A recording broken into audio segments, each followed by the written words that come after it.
नमस्कार, हर खबर देख रहे हैं आप। मैं हूं आपके साथ तारा शांडिल्य। रुक करेंगे खबरों की ओर। खबर कुरुक्षेत्र से है, जहां यूक्रेन से लाडवा कस्बे की मुस्कान अपने घर लौट आई है। साथ ही परिजनों ने मुस्कान का ढोल नगाड़े और फूल मालाओं के साथ जोरदार स्वागत किया। वहीं बता दें आपको कि मुस्कान ने बातचीत में बताया कि उनके 4 दिन का सफर जिंदगी का सबसे मुश्किल भरा सफर रहा।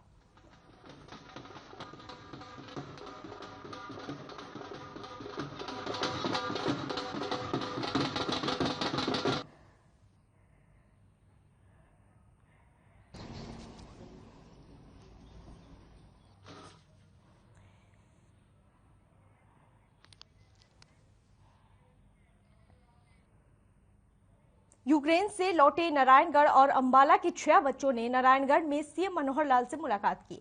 वहीं इस दौरान छात्रों के परिजन भी उनके साथ मौजूद रहे। बातचीत के दौरान अभिभावकों ने कहा कि यूक्रेन से आने में केंद्र सरकार, राज्य सरकार और प्रशासन ने उनकी बहुत मदद की है, जिसके लिए वे प्रधानमंत्री नरेंद्र मोदी और मुख्यमंत्री मनोहर लाल का धन्यवाद करते हैं। मुख्यमंत्री ने कहा कि यूक्रेन में फंसे हरियाणा के निवासियों और छात्रों की सहायता के लिए प्रदेश सरकार ने भी दिल्ली और मुंबई एयरपोर्ट पर हेल्प डेस्क स्थापित किए हैं। साथ ही स्टेट लेवल पर नोडल अफसर लगाकर और कंट्रोल रूम बनाया गया है। जिला उपायुक्तों को भी इस संबंध में निर्देश दिए गए हैं कि वे ऐसे परिवारों के संपर्क में रहें जिनके बच्चे यूक्रेन में फंसे हुए हैं।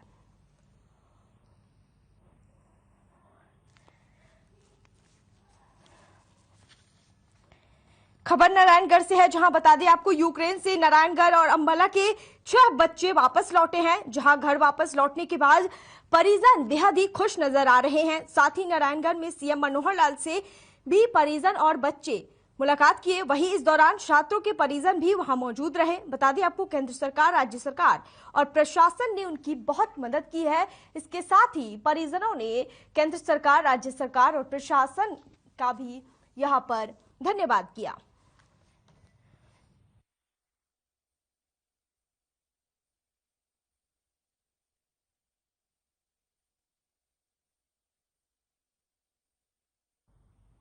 मुख्यमंत्री मनोहर लाल नारायणगढ़ के अंबेडकर भवन पहुंचे, जहां उन्होंने मुख्यमंत्री अंत्योदय परिवार उत्थान योजना मेले का अवलोकन किया और निरीक्षण करने के बाद लोगों को संबोधित किए। वहीं सीएम ने इस दौरान मुख्यमंत्री शतोद्यमी सारथी योजना शुरू करने की घोषणा की। साथ ही सीएम ने कहा कि अब लोग सरकार के पास नहीं जाते, बल्कि सीएम कार्यालय लोगों के पास पहुंच रहा है।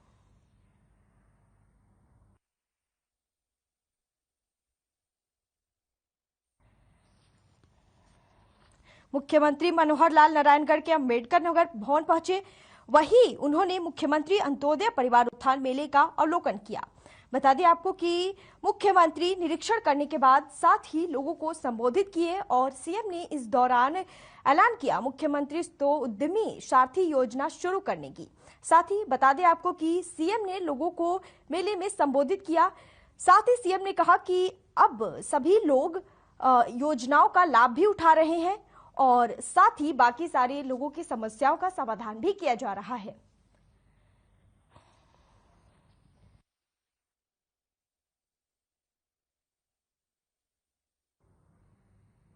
हरियाणा के मुख्यमंत्री मनोहर लाल ने मुख्यमंत्री राहत कोष के तहत चिकित्सा आधार पर वित्तीय सहायता प्राप्त करने वालों की सुविधा के लिए पोर्टल लॉन्च है, जिससे यह प्रक्रिया और अधिक आसान हो जाएगी। वहीं मुख्यमंत्री ने कहा है कि पूर्व प्रक्रिया की विषमताओं को देखते हुए इस प्रक्रिया को आम जनता के लिए सरल बनाया गया है। अब आर्थिक सहायता के लिए प्रार्थी आवेदक सरल पोर्टल के माध्यम से इस सुविधा का लाभ प्राप्त कर सकते हैं। वहीं मुख्यमंत्री राहत कोष से मिलने वाली आर्थिक सहायता की राशि सीधे आवेदक या लाभार्थी के बैंक खाते में ट्रांसफर भी की जाएगी। उन्होंने कहा कि अब आवेदक अपनी पीपीआईडी के माध्यम से सरल पोर्टल पर आवेदन कर सकते हैं। इस प्रक्रिया को पूर्ण करने के लिए आवेदकों को अपने चिकित्सा बिल, ओपीडी बिल आदि जैसे अन्य संबंधित दस्तावेजों को अपलोड भी करें और साथ ही मुख्यमंत्री राहत कोष से चिकित्सा आधार पर वित्तीय सहायता के लिए आवेदन कर सकते हैं।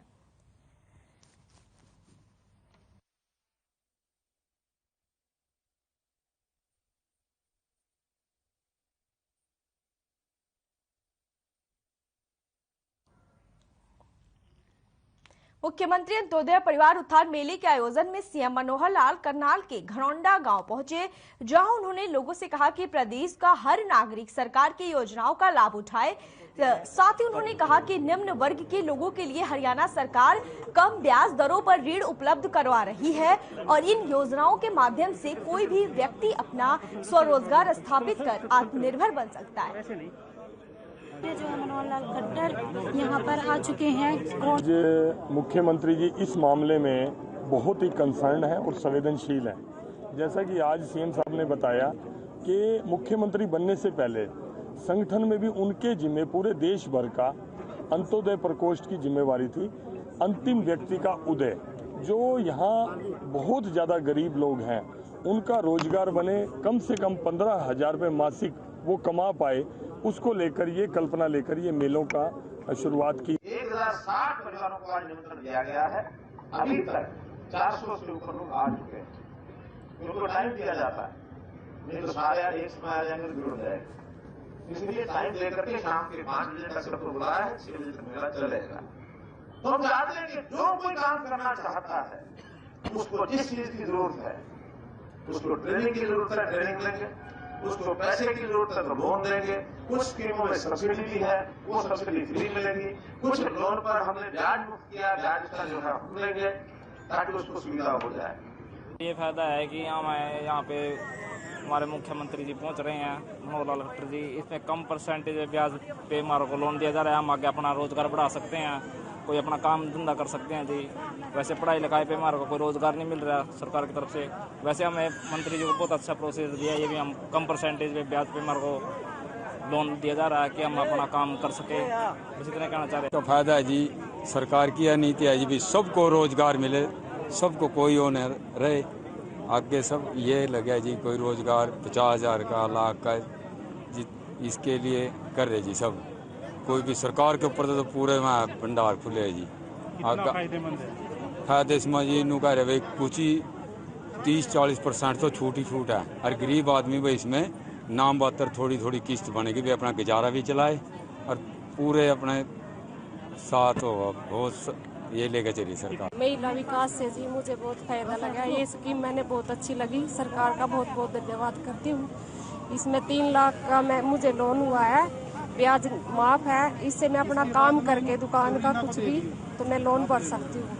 मैं सरकार का बहुत बहुत धन्यवाद।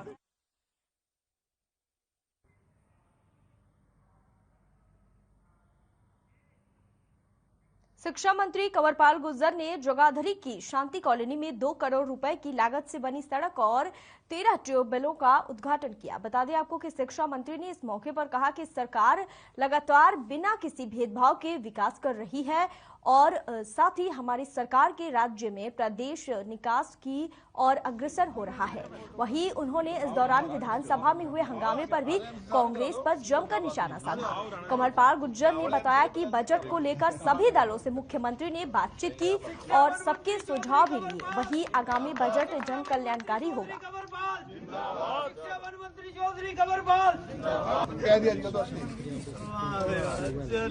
कोटे काट दिया। इस प्रकार से नियमों की अनदेखी विपक्ष ने की और जिस प्रकार से एक बिल प्रस्तुत किया, उस पे जो चर्चा थी उसके दौरान उस बिल को फाड़ने का जो काम किया वो उस टाइम तक विधानसभा का एक डॉक्यूमेंट बन चुका था।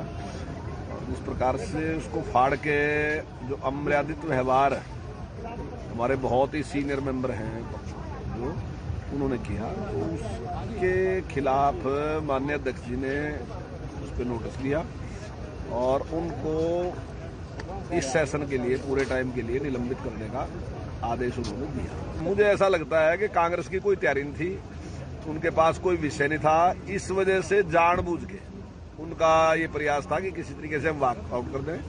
वहीं जहां माननीय मुख्यमंत्री जी के मुंह से अगर एक शब्द निकला था तो माननीय मुख्यमंत्री जी ने उसको तुरंत वापस ले लिया। उसका एक ही था आधार कि हम चाहते थे कि डिस्कशन होनी चाहिए, हम चाहते थे वो हाउस में बैठे हो डिस्कशन हो, जबकि वो चाहते थे, जबकि होना उनका चाहिए था, लेकिन वो चाहते थे वो डिस्कशन करने के लिए तैयार नहीं था। प्रमांतरण में किसी भी मत और संप्रदाय के खिलाफ कोई शब्द नहीं था उसमें केवल यही था कि जो इनोसेंट लोग हैं, सीधे साधे लोग हैं, कोई ऐसा नहीं है कि कोई दबाव से उनको उनका धर्म परिवर्तन करा दे या लालच दे के करवा दे या उनको गुमराह करके करा दे, झूठ पका के करा दे। मान लीजिए किसी को कह दे तेरी शादी करा दूंगा, किसी को कह दे तेरी बीमारी ठीक कर दूंगा, इस तरीके से लालच देके किसी का धर्मांतरण ना हो। हाँ, अगर कोई चाहता है अपनी पूजा पद्धति बदलना चाहता है तो बदल सकता है, वो डीसी के पास दे और 1 महीने के बाद वो कर सकता है। उसमें कोई बहुत बड़ी संख्या में वहां से बच्चे आ चुके हैं, लेकिन सरकार बड़ी गंभीरता के साथ लगी और सुप्रीम कोर्ट ने भी सरकार की जो कारगुजारी है उसकी तारीफ की। देखिए, ये विषय जो है माननीय प्रधानमंत्री जी का है और प्रधानमंत्री जी बहुत ही कुशलता के साथ इसको सारे को टैकल कर रहे हैं और पूरी दुनिया ने भी इसकी तारीफ की है और हमारे जिस प्रकार से हम अपने विद्यार्थियों को वहां से निकाल के आए इसकी तारीफ हमने। परिवहन मंत्री मूलचंद शर्मा ने नूंह में बीजेपी कार्यकर्ताओं के साथ चुनावी चर्चा की। बता दें आपको कि परिवहन मंत्री मूलचंद शर्मा ने कहा कि प्रदेश में जल्द ही निकाय की सभी समस्याओं को दूर किया जाएगा। साथ ही उन्होंने कहा कि प्रदेश में जल्द ही निकाय चुनाव होने जा रहे हैं, इसीलिए वे कार्यकर्ताओं के बीच सरकार की नीति को लेकर पहुंचे हैं। साथ ही उन्होंने नूंह की जनता को आश्वासन देते हुए कहा कि देश और प्रदेश में बीजेपी की सरकार है, इसीलिए निकाय चुनाव में बीजेपी की जीत सुनिश्चित कराने के लिए बीजेपी चेयरमैन चुने ताकि विकास की गति को बढ़ाया जाए। वहीं साथ ही बता दें कि उन्होंने कहा कि अंबाला शहर की महिला ITI में छात्राओं के साथ बदसलूकी करने वाले प्रिंसिपल को प्रदेश सरकार ने तुरंत ही प्रभाव से सस्पेंड कर दिया गया है।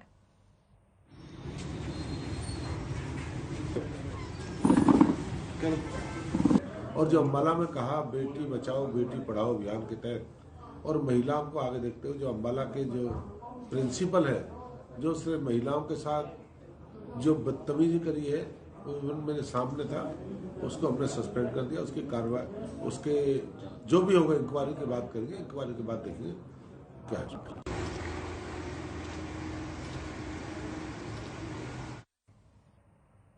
हरियाणा के जेल और बिजली मंत्री रणजीत सिंह चौटाला ने हिसार के PWD रेस्ट हाउस में लोगों की जन समस्याएं सुनी और अधिकारियों को समस्याओं के समाधान के लिए जरूरी दिशा निर्देश भी दिए। वहीं पत्रकारों से बातचीत करते हुए बिजली मंत्री रणजीत सिंह चौटाला ने कहा कि प्रदेश सरकार बहुत अच्छा कार्य कर रही है और बिजली विभाग में लगातार हो रहे लॉस को भी कम किया जा रहा है।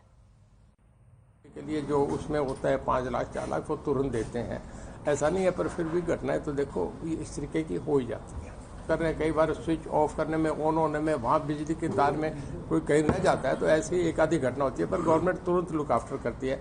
हम उसकी फैमिली के लिए जो उसमें होता है 5 लाख 4 लाख वो तुरंत देते हैं, ऐसा नहीं है, पर फिर भी घटनाएं तो देखो इस तरीके की हो ही जाती है।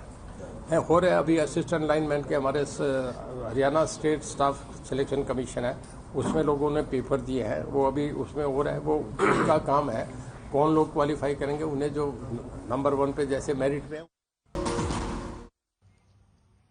ब्रेक के बाद एक बार फिर स्वागत है आपका। चलिए आगे बढ़ेंगे खबरों की ओर। हरियाणा के खेल एवं युवा मामले के मंत्री संदीप सिंह अनाज मंडी में व्यापारियों द्वारा आयोजित एक कार्यक्रम में शामिल हुए। खेल मंत्री सरदार संदीप सिंह मीडिया से भी रूबरू हुए और इस दौरान उन्होंने मीडिया को बताया कि व्यापारियों को सुविधाएं उपलब्ध कराने के लिए सरकार लगातार प्रयास कर रही है। साथ ही उन्होंने बताया कि सीएम मनोहर लाल बजट में भी व्यापार को बढ़ावा देने के लिए अहम निर्णय ले सकते हैं। उनका कहना है कि इससे पूरे प्रदेश के व्यापारी वर्ग को लाभ मिलेगा। साथ ही उन्होंने बताया कि बजट के दौरान खिलाड़ियों के लिए भी विशेष घोषणाएं की जाएगी और उन्होंने बताया कि सरकार खिलाड़ियों के हित में भी कई अहम फैसले लेने का मन बना चुकी है। Okay sir.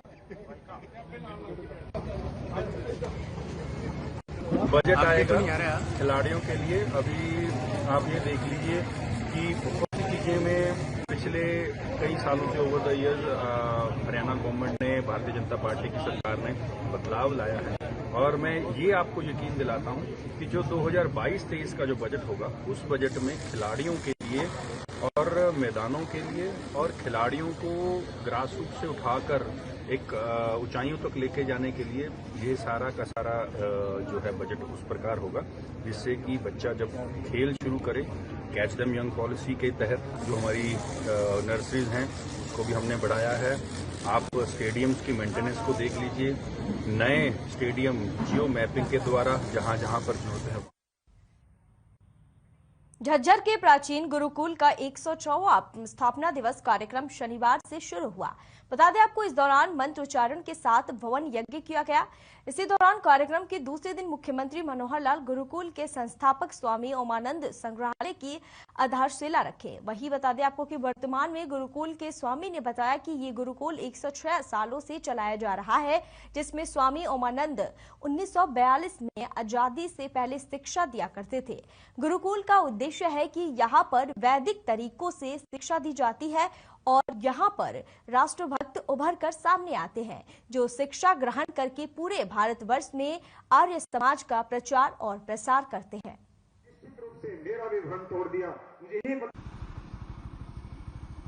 हाँ, जहाँ यहाँ आयुर्वेदिक विधि से और जो वेदों के अंदर आयुर्वेदिक औषधियों का विज्ञान है, उसके माध्यम से यहाँ आयुर्वेदिक औषधियाँ तैयार की जाती हैं और जो किसी भी प्रकार के बहुत ऐसे बीमार हैं, असाध्य बीमारी के शिकार हैं, उनको केवल और केवल आयुर्वेद की पद्धति से ही स्वास्थ्य प्रदान किया जा सकता है। एलोपैथिक पद्धति से वो एक रोग को दबा करके कई रोगों। अंबाला छावनी की तेल मंडी में शॉर्ट सर्किट होने की वजह से घर में आग लग गई। हालांकि मौके पर पहुंचे दमकल कर्मी और मोहल्ले वालों ने कड़ी मशक्कत के बाद आग पर काबू तो पा लिया, लेकिन घर का सारा सामान आग में झुलसने के कारण खराब हो गया और कुछ जलकर राख हो गया। वहीं पीड़ितों से बातचीत करने पर उन्होंने बताया कि वह बहुत ही गरीब है। साथ ही पीड़ितों ने सरकार से अपील की है कि सरकार उनकी उचित मदद करे।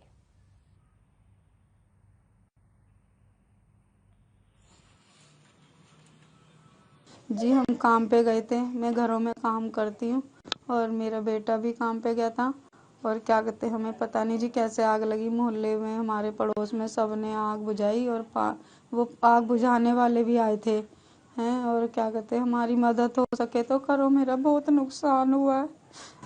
फिर तो घर में कोई वो भी नहीं है जी, मेरे सिर पे तो आदमी भी नहीं है, हम बच्चे हैं। अंबाला कैंट तेली मंडी में रहता हूँ। हमारे घर में आग लग गई, हमें पता नहीं था। मैं और मेरी मम्मी है बस घर के अंदर, हम दोनों काम पे गए हुए थे।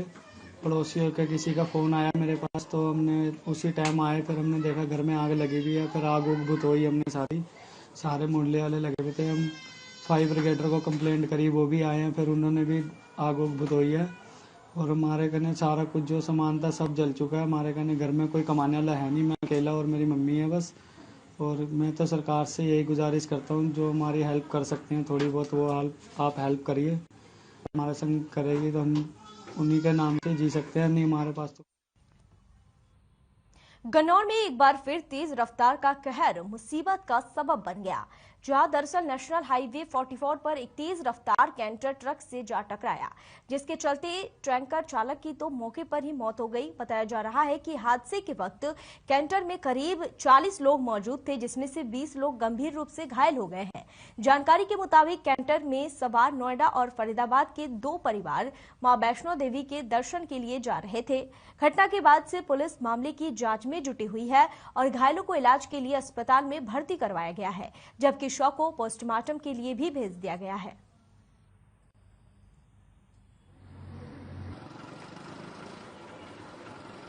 सुबह 5 बजे पुलिस को सूचना मिली कि 2 गाड़ियों का एक्सीडेंट हो गया है। सूचना मिलने पर मैं व मेरी पुलिस पार्टी व मेरा SHO खुद मौका पर पहुंचे और उस घायलों को हॉस्पिटल पहुंचाया। और ये थोड़ा जो कंटेनर था बड़ा, ये रोड का बीच में खड़ा कर रखा था इसने। ये कहीं नींद आ गई ड्राइवर को और ये खड़ा करके वहाँ सो गया था उसके अंदर। और एक्सीडेंट जो हुआ है इसके पीछे से कोई रिफ्लेक्टर या कोई ऐसा निशान न होने के कारण से उसकी परिवार में एक आदमी की के नाम से मौत हो गई। ये लोग गाजियाबाद के रहने वाले हैं और ये वैष्णो देवी की यात्रा पर निकले हुए थे। एंड रास्ते में जो है किसी कैंटर के साथ इनकी टक्कर भिड़ंत हो गई, जिसमें ये लोग घायल हुए थे। इसमें से काफ़ी के माथे पे चोट थी और काफ़ी को स्टिचिंग और ये करनी थी। जैसे हमारे पास आए, हमने अपने पूरे इनको बेसिक ट्रीटमेंट देने की कोशिश की, बेसिक जांचें शुरू की। फिलहाल के लिए इस बुलेटिन में बस इतना ही। मुझे दीजिए इजाजत। देखते रहिए हर खबर।